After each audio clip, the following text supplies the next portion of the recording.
Hey gang, welcome to this week's session of High Value Publishing. My name is Eric Schoenfeld with Nearview Media.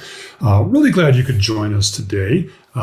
This was a little bit of a late notice on this particular session, but I'm glad everybody who's here live could join us live. And if you're watching us recorded, welcome to this session. Today we're going to talk about how to fix direct traffic in Google Analytics. Now this isn't as sexy of a topic as something like co-branded social media or other revenue generating things that may be out there, or how to rank better in Google search. But I think this is a really important topic as we'll dive in here. You're probably looking at your Google Analytics and you're thinking the effectiveness of some of your efforts may be better or worse than they actually are. So I'm going to show you how to look at that. I'm going to show you how to fix that today. A little bit of housekeeping. We are recording this session. All past sessions, including this one, will be available at nearviewmedia.com. This session will be posted on Thursday of this upcoming week here. So be on the lookout for that. Any links we talk about during the session will be available when we post the recording.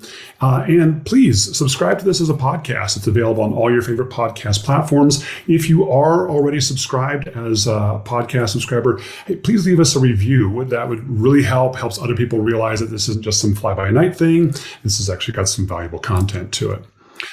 If you have any questions, please feel free to post them in the chat if you're here live, or post them to us at nearviewmedia.com if you're watching this recorded. And finally, as always, thanks to our publishing partners, What's New in Publishing and Niche Media Conferences, two of the best resources for publishers out there. Hopefully you guys will go check them out, and they always distribute these sessions to their readers as well. Let's dive on in. Let's talk about direct traffic within Google Analytics. So I'm going to stick with Google Analytics 3 for now, but in the next month or so, I'm going to be switching over and only using Google Analytics 4 for these. So if you haven't yet switched to Google Analytics 4, I highly recommend you do so. Go watch my previous session on Google Analytics 4 for publishers.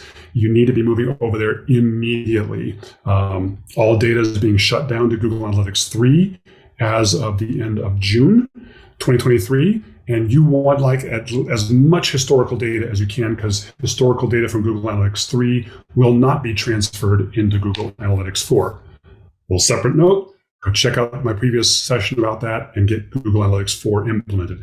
But for today, we'll stick with Google Analytics 3 since most of us are familiar with that platform. And probably in about a month or two, I'll be moving over, and all my sessions will be using Google Analytics 4 if we were talking about Google Analytics going forward. So if you're in Google Analytics 3, or Universal Analytics as it's called, if you go over here on the left-hand side, go to Acquisition, All Traffic, and Channels, you will see that your traffic to your site is broken into these various acquisition channels: organic search, direct, email, referral, social, which is organic, display, paid search, etc. There's a whole rule about kind of what mediums map into which channels. We won't get into that right now. Suffice it to say, though, that most publishers see a ton of traffic here in the direct channel. There's a problem, though, with the direct channel. I'll bump this up here. You can see here's a little zoom in on the direct traffic. And yeah, a good 30% of this publisher's traffic was in the direct channel. There's a problem with direct, however. The problem is that this is basically what Google uses when it cannot determine the original source of someone coming to your site.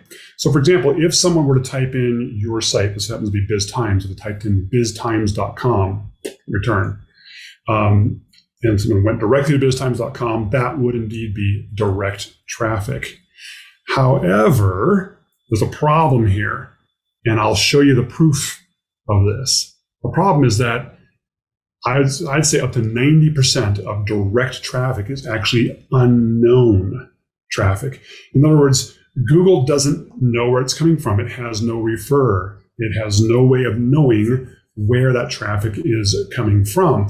How does that happen? I'll give you some more specific examples down the road, but it could come in from emails, right? If you're not tagging your emails the right way, and someone's using the Outlook app or the Apple Mail app or the Google Mail app on a mobile device, or if they're using Google Publisher Center, or if they're looking at the Facebook app or the LinkedIn app or the Twitter app, all those, when they link to your website, there's no refer. It's not coming from an actual website. It's going straight to your site, and there's no refer associated with that. That's a problem because all that traffic is basically unknown to Google Analytics. And so when it's unknown, it just throws it into this direct bucket. So your direct traffic bucket is actually a lot bigger and should be probably broken out, a good chunk of it broken out into email and organic social and content distribution and those kinds of acquisition sources. All right, so here's the big question. So what? Who cares? This is the big question. Well, number one, what this is going to show you is your audience isn't as loyal as you think. Most of us as publishers, we look at the direct traffic. We think, oh, these are our readers who love us so much. They're directly typing in the URL into their keyboard and coming to our website. I'll show you why that's a bunch of bull here in just a second. But that is not what's happening. Your audience is not as loyal as you think. Number two, it's very likely that your email or your organic social media or your content distribution through things like Google News and other platforms, those kinds of efforts are actually more effective than you think they are. They're just not getting the credit for it in Google Analytics because it's all being lumped, this unknown traffic is being lumped up into that direct traffic when really a good portion of that should be distributed through the email and organic social and content distribution channels. The other thing that this happens is sometimes we can find other traffic sources that we were unaware of. We found that there was, example one, sometimes there's some content aggregators out there. There's some news aggregator apps that we found out there that are just picking up our clients' content or RSS feeds, putting it in their apps, and unbeknownst to the publisher, and then are redirecting people to their website. Now that's totally legit. It's legal if you have that content in your RSS feed, but there's a lot of things that are happening that traffic sources that you're not aware of. It's all being lumped into this direct, which really should be direct and unknown is how I would probably label it if I was Google. I'm not. Okay, so that's the so what. How do we know? How do we know that this direct is not people actually typing in direct traffic? Well, we dove into Google Analytics here and we took a little deep dive into the direct traffic. And we took a deep dive into our traffic and found out what URLs are people coming to. These are the URLs that people are coming to. So I find it really hard to believe that 835 unique users actually typed in biztimes.com/local-investor-purchases-several-Pewaukee-lake-properties-in-cloud. You get it here. And question mark amp equals. I highly doubt anybody actually typed that in as a URL. No, they clicked something somewhere. Just the slash is biztimes.com. Okay. Probably could be a lot of people did that. I bet you that a lot of this 3,600 people actually clicked a logo somewhere and came to it instead. So we look at these URLs, we're like, there's no way people are typing in these kinds of URLs, like /BMK/?F equals requal ampersand S equals TVREN. No way are they doing that. So this is how we know that the vast majority of traffic coming in to the direct channel is not actually people directly typing in your URL. All right, so what's the solution here? How do we get around this problem? How do we figure out who's coming in and what are the major culprits? What are the major sources of this traffic? Well, to be sure, there are some people who are indeed directly typing in a URL and going to your website, but usually that's to your home page. Very rarely is it to a sub page underneath that.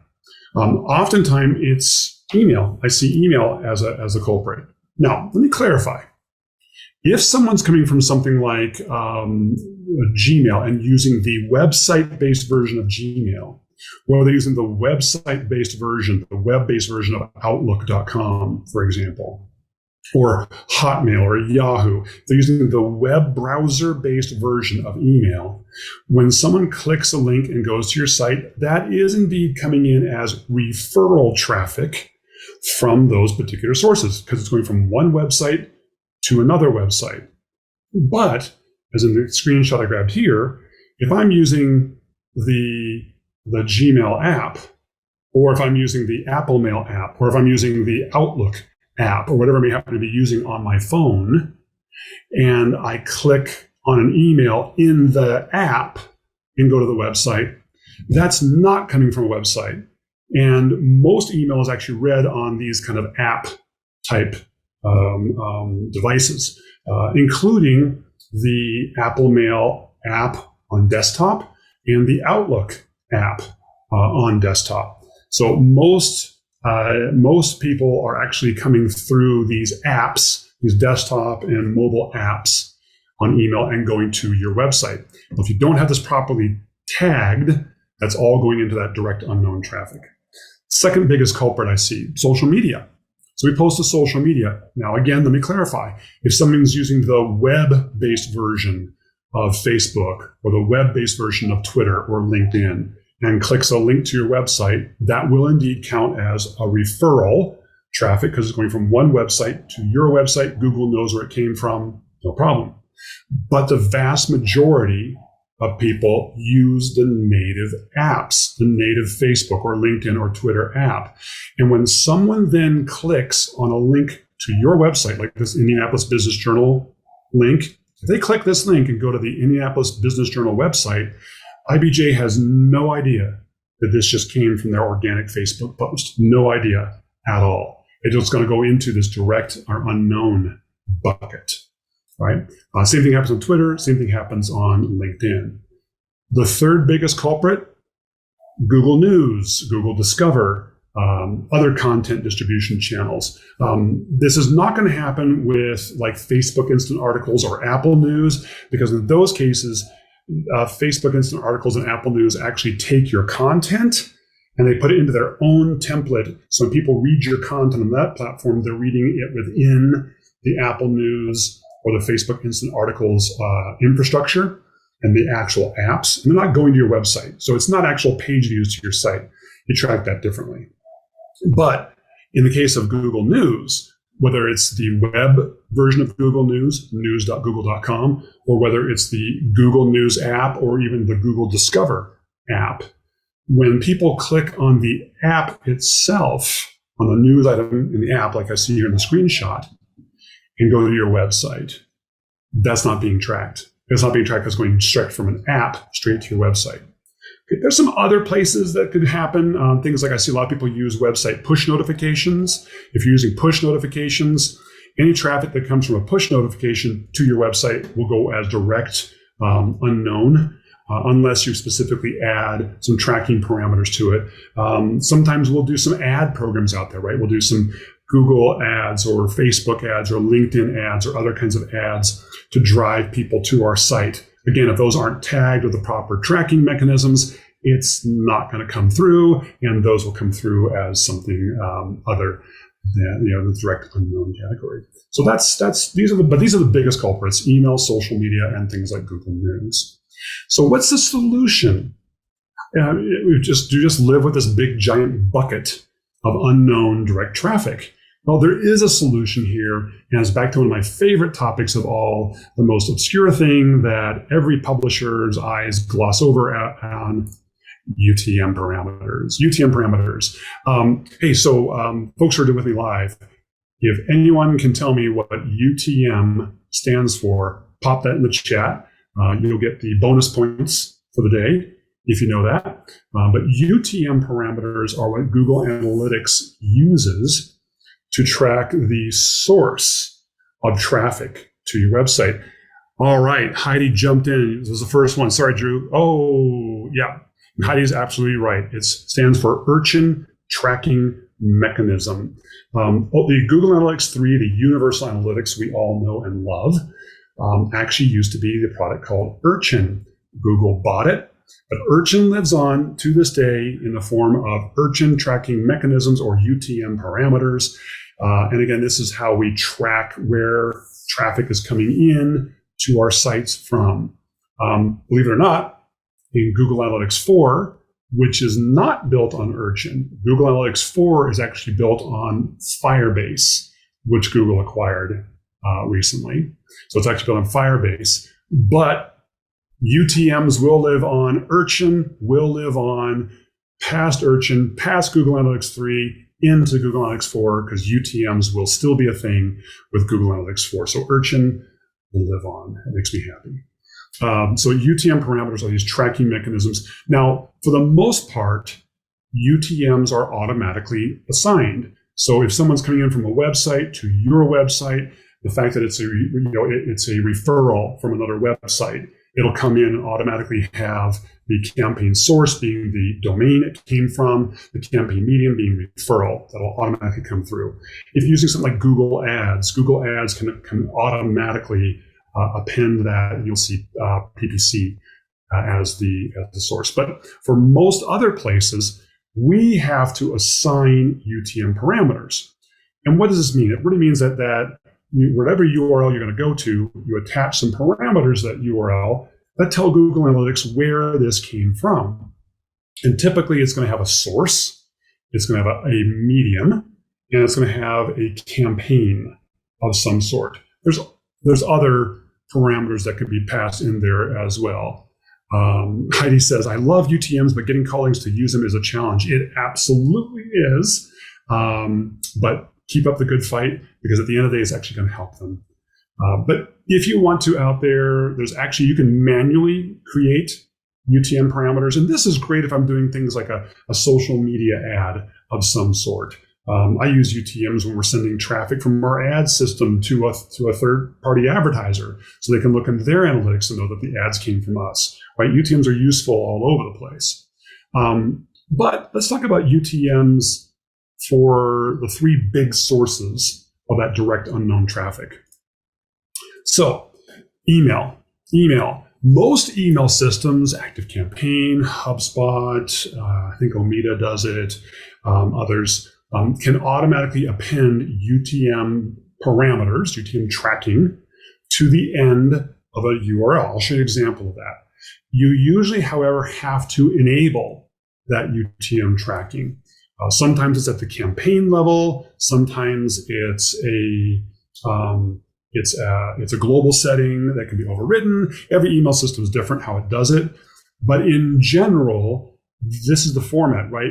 When someone clicks, if I were to click, there's things to do in and around OKC, Oklahoma City. If I were to click on that, what would the end result be, right? What would be the URL on their website, question mark, meaning parameters, UTM source equals, let's say they're using HubSpot. It would say HubSpot. UTM medium of email. UTM campaign would be whatever campaign type. In this case, I would probably say this is the 405 Now newsletter campaign type. And UTM content would typically be the campaign name or the subject of this email. So I can now go into Google Analytics and I can see, first of all, nice is all that traffic that was just blowing into direct unknown is all of a sudden going to be broken out into email. It's an email channel. And I can go in there and specifically see how well is my email program doing at driving traffic to my website. It's probably doing a lot better than you think it is, because most publishers, maybe back that up, maybe 50-50. 50% of publishers use UTMs on their email. I've seen 50% don't use UTMs on their email. But this is really critically important. So here's an example, LBM Journal. I clicked on their email newsletter, and this is the URL that came up, right? So it went to this page on their website. Then you can see it added these parameters: UTM source, ActiveCampaign. Well, they happen to use ActiveCampaign. That's their email system. UTM medium of email. This should be the same no matter what email system you're using. I don't care if you're using MailChimp, Constant Contact, HubSpot, ActiveCampaign, Omeda, Magazine Manager, you name it. It should always be UTM medium equals email. That's really important because Google Analytics, that's a keyword for Google Analytics. UTM content there is actually the the subject, or actually the name of that particular mailing, and you don't see it. It's out beyond here, but there's also UTM campaign equals newsletter. So they can go in, they can look at, hey, show me all the traffic driven to my site by this newsletter. Show me all the traffic from this specific campaign. Show me all traffic to my site from the email, regardless of which newsletter and which campaign. You can do all that in Google Analytics.